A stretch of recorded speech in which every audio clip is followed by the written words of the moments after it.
Hello and welcome to After Effects Basics. I'm Kate Hibbs and I've been using After Effects for about 5 years and I absolutely love it, and I hope by the end of these few videos you will too.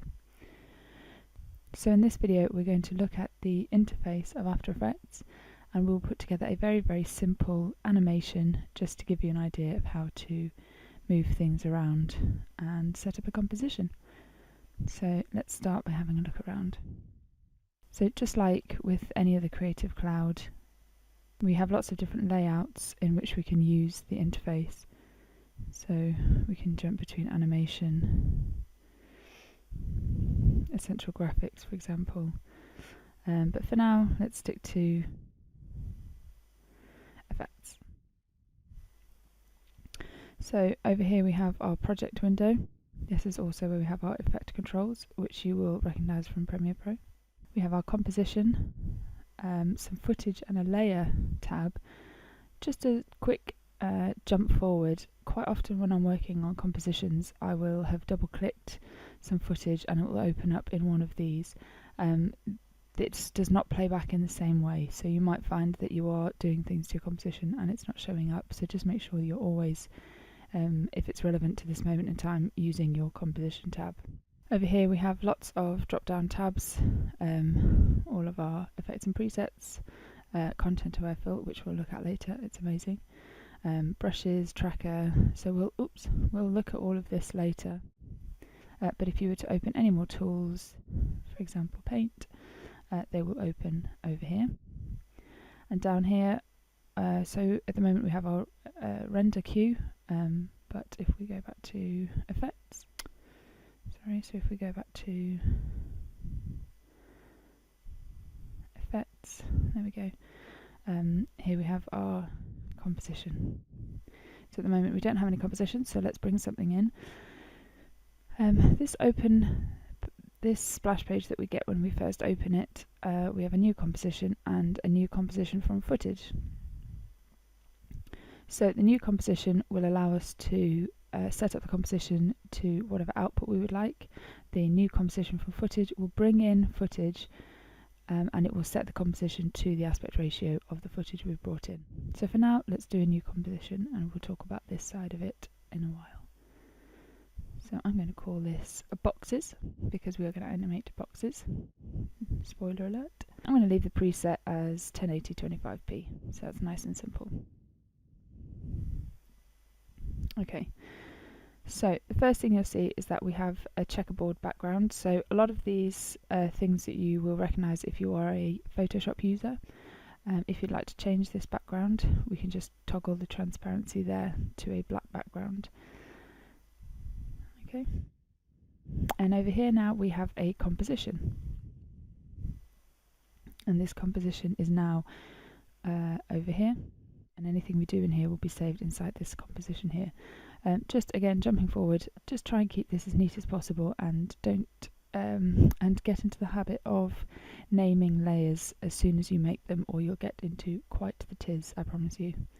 Okay, so let's start by just making a really basic animation. So up here we have our home screen, which we don't need right now. Selection, our hand tool, which is going to allow us to move the composition around. This is very helpful if we've zoomed in. We can just go back to there and fit there. Another handy thing is just to drop this down to half or a quarter depending on how complex the composition is, and that's just going to help with playback. We can zoom, that's going to allow us to zoom in on certain areas. We're not going to worry about any of these right now. So we've got a rectangle tool, a pen tool, a horizontal type tool, a brush tool, a clone stamp tool, an eraser tool, a roto brush tool, and a puppet tool. We're going to focus on probably these couple for now. So the first thing is, if we have a layer selected and we draw something, it's going to create a mask. This is something you'll be aware of if you've done anything in Premiere Pro before. If you do not have anything selected and you draw onto the composition, it's going to draw a shape. Okay, so just make sure, and I will show you now, if I were to draw another shape, it's going to, if you can see, it's just added another shape layer here. If I were to have this shape layer selected and draw another shape, it's added those two rectangles onto the same layer, which might be what you want, it might not be what you want, but just to be aware of that. They do work independently, but you can then pick up the whole layer and move those around. Okay, let's get rid of that. Okay, so next, I don't really want a white box, so I can change the fill colour up here, say to red, and the stroke, I could pick a black outline. That's going to be enormous, so let me just drop that down.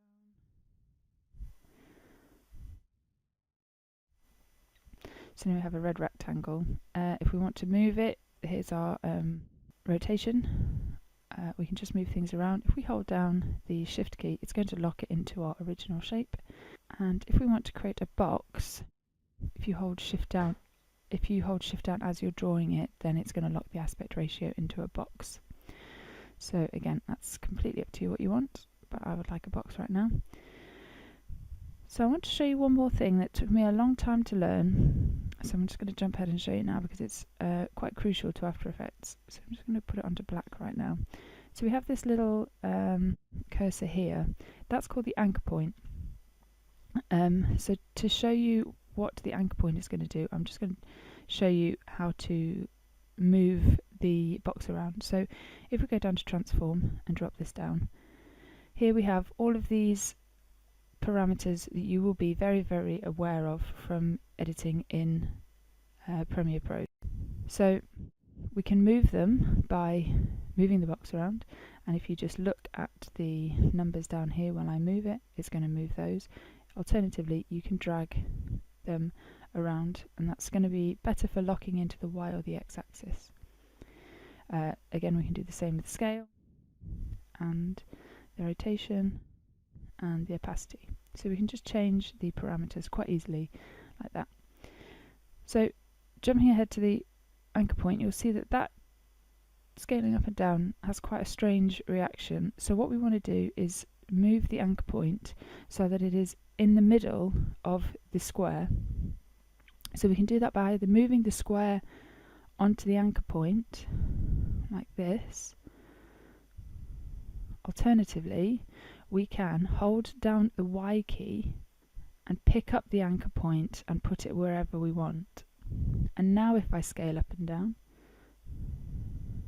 that's much better.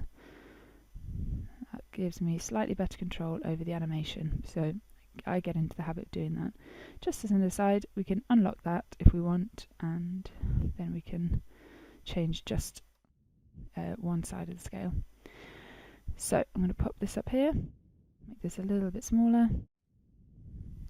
Again, I'm just going to hold shift down, and that's going to lock the aspect ratio.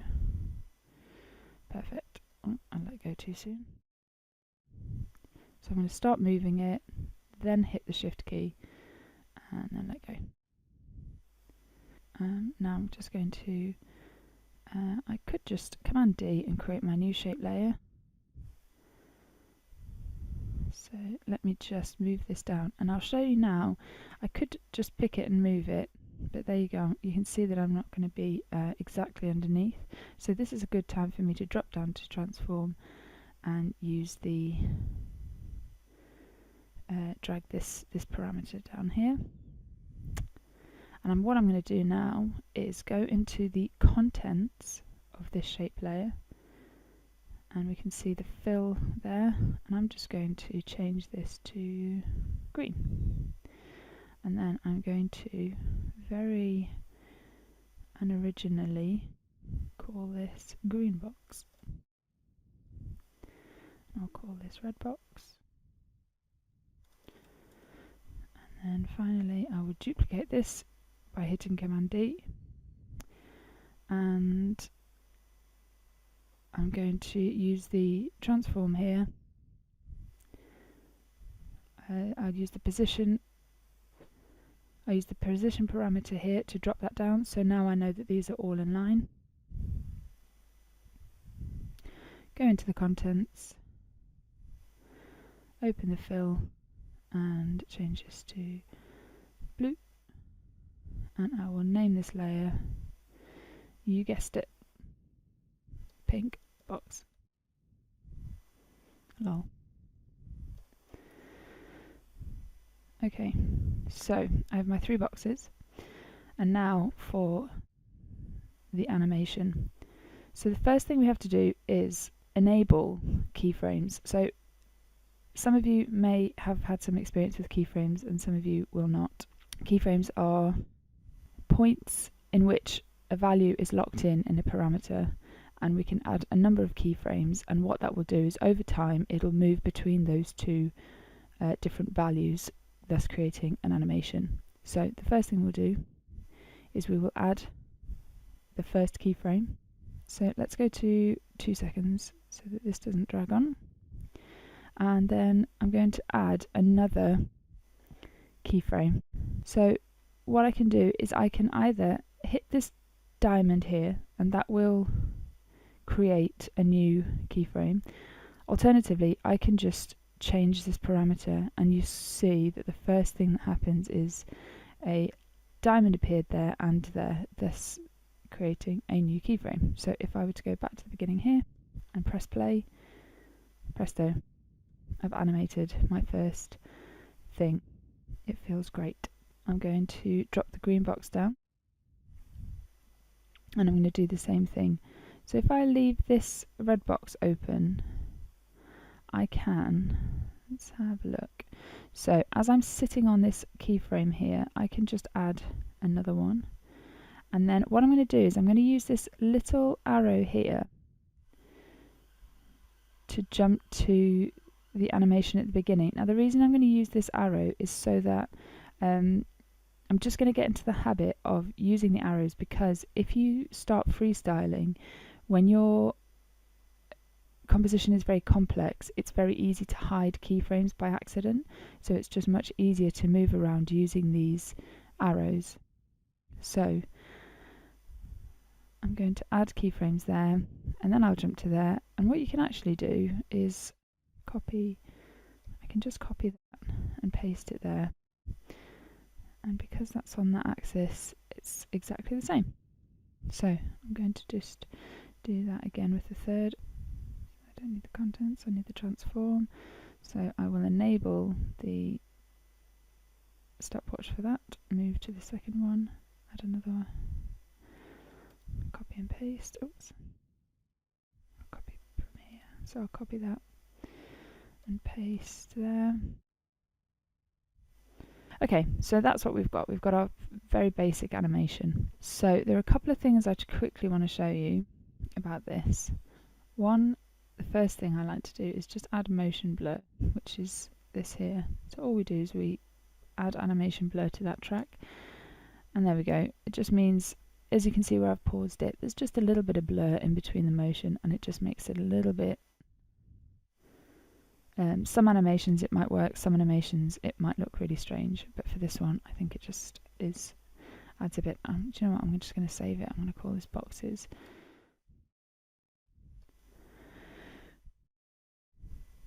Okay, now the final thing I want to show you for this is just changing the interpolation of the keyframes. So what we're going to do is select the keyframe, right click and go to Keyframe Assistant, and we can choose Easy Ease in or Easy Ease out. So if I do Easy Ease out, what you'll see when I play this now is it's just going to slow the animation on the exit from that keyframe. And you can see if I select each box, so the dots are evenly lined out, showing that it is a very linear movement. On this blue box you can see that they are all gathered around here, showing that the movement is much slower. So if I go to the red box and right click there and choose Easy Ease in, you can maybe guess what's going to happen.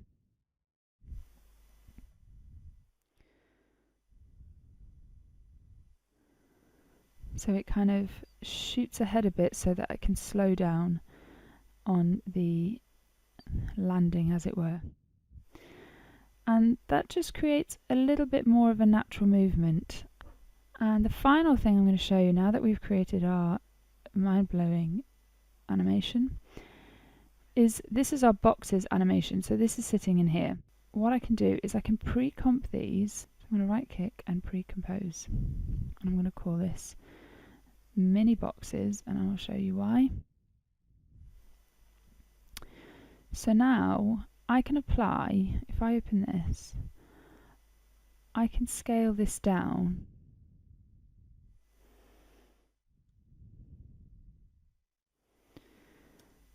And that means I can add as many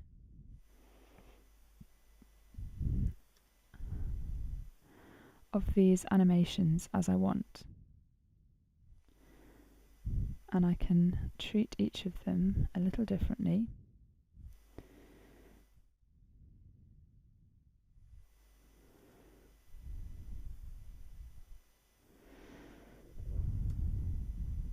And they can all move kind of on their own. And then all I need to do, so I'll call this mini boxes, so I can just call this mini boxes 1, mini boxes 2, mini boxes 3. For example, I could give this a bit of a 180 degree. Let me just type that in, 180. And let's see how that looks. Wow, groundbreaking.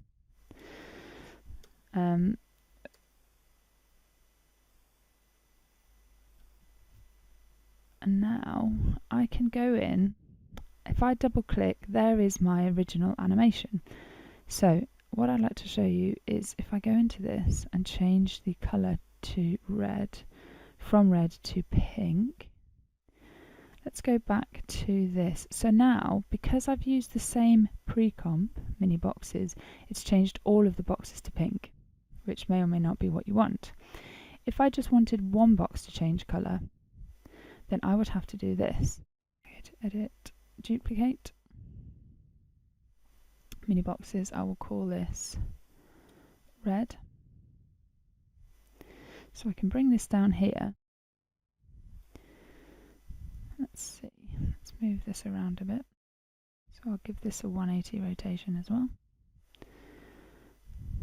Okay, so now we've got some really fun stuff going on. But if I go into this now and change the colour to red, because I duplicated it, it is now its own entity. Ooh. So we can use the pre-comp as many times as we want, and it's really helpful because it means you can just go in and change little things. But if you want them to work kind of independently, if you want to create new versions that do work by themselves, you'll need to duplicate that before you put it in. So I'd suggest your homework for this first video is just to mess around, and you'll find that my homework for many videos is just to mess around, because After Effects is so fun and it's so versatile, and it's really for just you'll get the most out of it if you just start playing and pressing all of the buttons.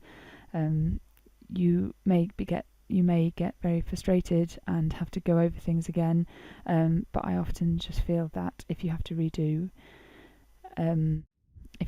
a composition, it's only for the best, because you're going to learn 2 or 3 things on the way.